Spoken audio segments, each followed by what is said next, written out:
वालेकुम स्टूडेंट्स। आज हम केमिस्ट्री 11th क्लास का चैप्टर 4 स्टार्ट करेंगे which is about liquids and solids.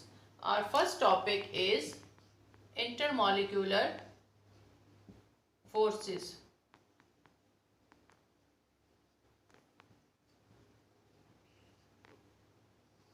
As we know कि लिक्विड, सॉलिड्स एंड गैस की प्रॉपर्टीज, फिजिकल प्रॉपर्टीज डिफरेंट होती हैं। गैस, लिक्विड्स एंड सॉलिड्स, इनके दरमियान जो फोर्स मौजूद होती है डिफरेंट मॉलिक्यूल्स के दरमियान विच इज़ इंटरमॉलिक्यूलर फोर्सेस, वो भी डिफरेंट होती है। गैस पार्टिकल्स एक दूसरे से काफ़ी डिस्टेंस पर होते हैं जिसकी वजह से ये फोर्सेस काफ़ी वीक होती हैं। लिक्विड्स में डिस्टेंस थोड़ा कम होता है एंड ये रिलेटिवली गैस से स्ट्रॉन्ग होती है। एंड सॉलिड्स के दरमियान डिस्टेंस बहुत कम होता है तो ये सबसे ज़्यादा स्ट्रॉन्ग सॉलिड्स में होती है। ये इंटरमॉलिक्यूलर फोर्सेस जो गैस के या लिक्विड या सॉलिड्स के अपने एटॉमिक जो उनकी फोर्स होती है उससे बहुत ज़्यादा वीक होती है। फॉर एग्जांपल अगर हम हाइड्रोजन क्लोराइड की एग्जांपल लें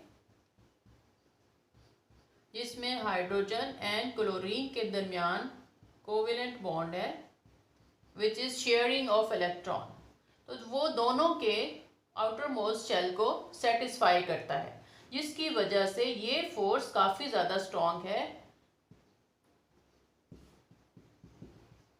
जो कि दूसरे हाइड्रोजन क्लोराइड के मॉलिक्यूल की निस्बत जो उनके दरमियान इंटरमॉलिक्यूलर फोर्स होगी। ये इंटरमॉलिक्यूलर फोर्सेस को वान डेर वाल्स फोर्सेस कहा जाता है।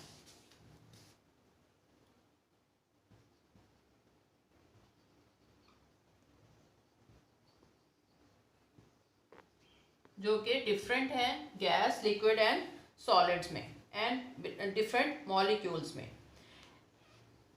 There are 4 types of intermolecular forces जिसके बारे में हम बारी बारी आज पढ़ेंगे। First of all is dipole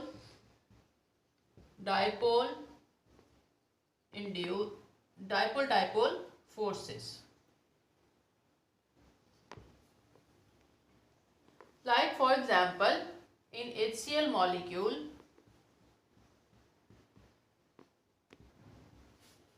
there is partially positive charge on hydrogen and partially negative charge on chlorine.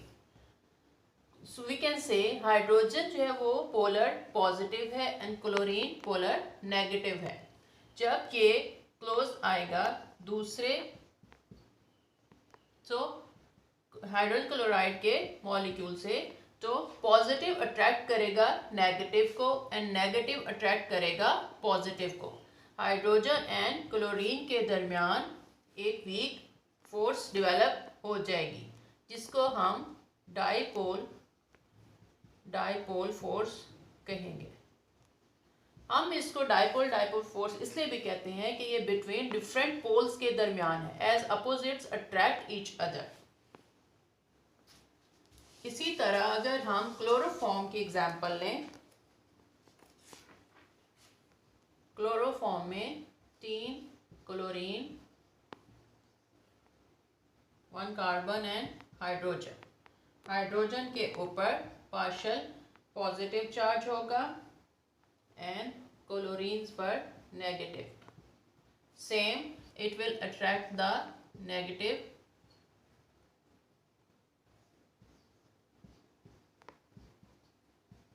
And यहाँ पर एक इंटरमॉलिक्यूलर फोर्स डेवलप हो जाएगी जिसे हम डायपोल फोर्स कहेंगे। So the positive end of one molecule attracts the negative end of other molecule which develops a force of attraction which is called dipole forces. ये forces mostly polar atoms या molecules में पाई जाती है। Greater the strength of these dipole-dipole forces, greater will be the value of melting point, boiling point,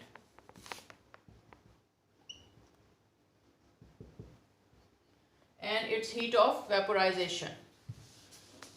So melting points of solids are mostly greater than gases and liquids. Number 2 is dipole induced dipole forces. Sometimes हमारे पास substance जो है वो mixture होता है polar and non polar molecules का. Like अगर हम देखें एक पोलर और एक नॉन पोलर. जब ये पोलर मॉलिक्यूल करीब आएगा किसी नॉन पोलर के तो अपोजिट्स अट्रैक्ट करेंगे ईच अदर को. जब ये पॉजिटिव साइड इसके आउटर मोस्ट शेल के करीब आएगी तो इलेक्ट्रॉन को ये अपने सेम अट्रैक्ट करेगी, जिससे ये नॉन पोलर जो है वो पोलर में कन्वर्ट हो जाएगा.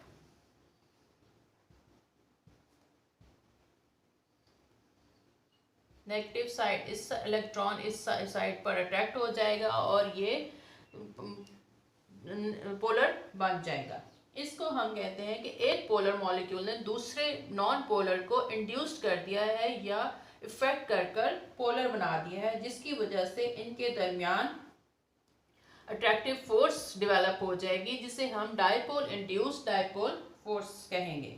This will be induced dipole and ये परमानेंट पोलर मॉलिक्यूल या dipole.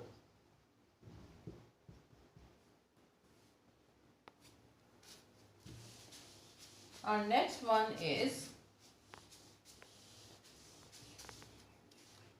instantaneous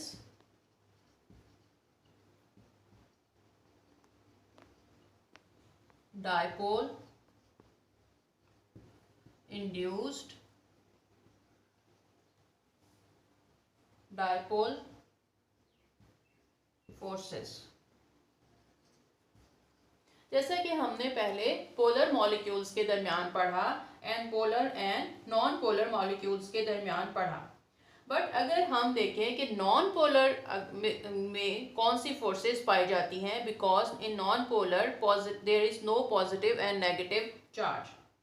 So it was described by scientists that, for example, in helium gas, it is non-polar, argon is non-polar.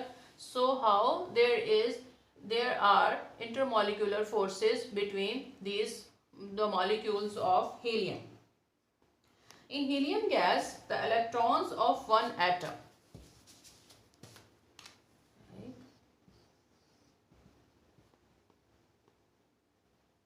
influence the moving electrons of other atom. For example, जब दो atoms एक दूसरे के करीब आते हैं तो एक जैसे चार्ज लाइक इलेक्ट्रॉन्स एक दूसरे को रिपेल करते हैं. जब ये एक दूसरे को रिपेल करते हैं तो इलेक्ट्रॉन्स की सिमेट्री चेंज हो जाती है. लाइक अगर वो इस साइड पर आ जाए और सेकंड के दूसरी साइड पर चले जाएं कि उन्होंने एक दूसरे को इस तरह इलेक्ट्रॉन्स एक साइड पर हो गए तो ये एक हीलियम का पोल बन जाएगा. एक चार्ज पैदा हो जाएगा which will be negative on electron side and positive on other side, which will attract an other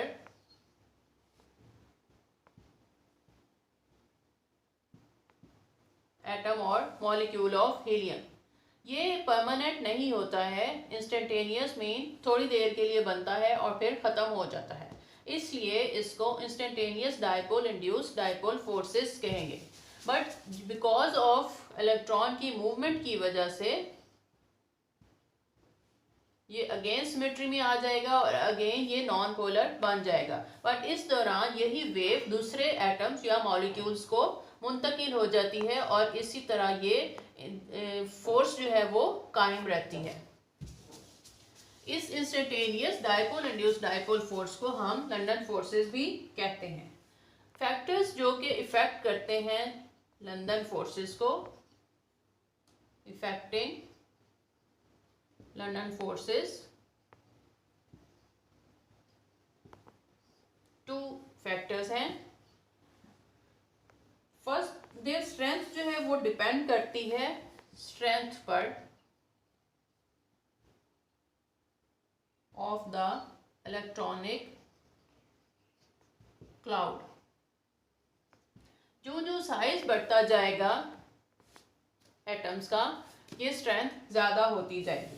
for example, जैसे हीलियम से अगर हम ग्रुप में जाएं, neon, then argon and radon तक, ये स्ट्रेंथ बहुत ज़्यादा हो जाएगी। इलेक्ट्रॉन्स की नंबर ऑफ इलेक्ट्रॉन्स बढ़ते जाएंगे, जिसकी वजह से इलेक्ट्रॉनिक क्लाउड बाहर के शेल्स में ज़्यादा होता जाएगा। और जब वो एक सिमेट्रिकल या नॉन सिमेट्रिकल साइड पर जाएंगे, एक साइड पर, तो पोल ज़्यादा होता जाएगा, जिसकी वजह से हीलियम जो है वो गैस है, बट नीचे रेडॉन तक आते आते ये सॉलिड में कन्वर्ट हो जाएगा, क्योंकि इंटरमॉलिक्यूलर फोर्सेस बहुत ज़्यादा हो जाएंगी यहाँ पर। और इसी तरह इसका मेल्टिंग एंड बॉइलिंग पॉइंट भी इंक्रीज होते जाएंगे। Polarise The elements of the zero group in the periodic table are all monoatomic gases. So they don't make covalent bonds with other atoms because their outermost shells are complete.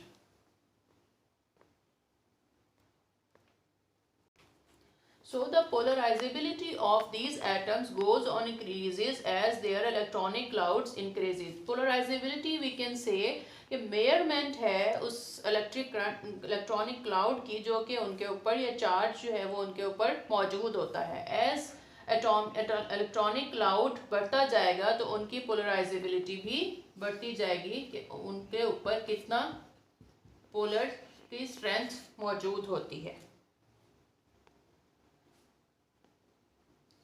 जब हम कहते हैं कि कोई भी atom या molecule जो है वो पोलराइज हो गया है, इट मीन्स उसके ऊपर पोलर चार्ज प्रोड्यूस हो गए हैं। सेकंड फैक्टर जो कि इफेक्ट करता है intermolecular forces between these non polar atoms is number of atoms